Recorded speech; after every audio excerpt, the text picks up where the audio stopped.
Hi friends, నేను మీ కరణ్. కాటేస్తున్నారు.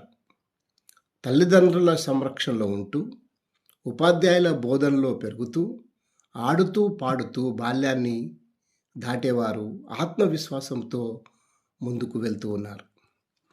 చిన్ననాటి జ్ఞాపకాలు, అనుభూతులు పంచుకుంటూ జీవన ఆనందాన్ని పొందుతున్నారు. కొందరు లైంగిక హింసకు బలవుతున్నారు. వారి మాట వినగానే ఒళ్ళు జలదరిస్తుంది. పాము కాటు వల్ల బ్రతుకుతున్నారేమో గాని, కామం కాటు వల్ల మనిషి చనిపోతూ ఉన్నాడు. మనిషి మాట వల్ల కూడా చనిపోతూ ఉన్నారు.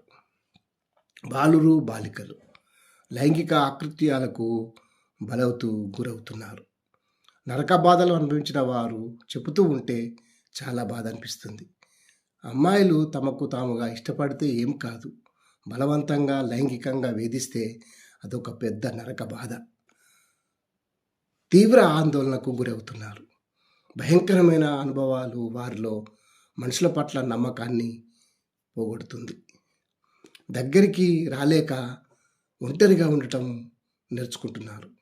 మానసికంగా నలిగిపోయి శారీరకంగాను మానసికంగాను కృంగిపోతున్నారు.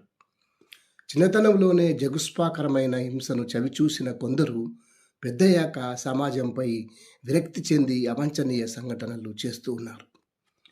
నైతికంగా ఈ విద్యా బోధనలో ప్రాధాన్యమిస్తూ ఇంటర్నెట్లో అదృశ్య దృశ్యాలకు లోనై ఇలాంటి వాటికి పాల్పడుతున్నారు.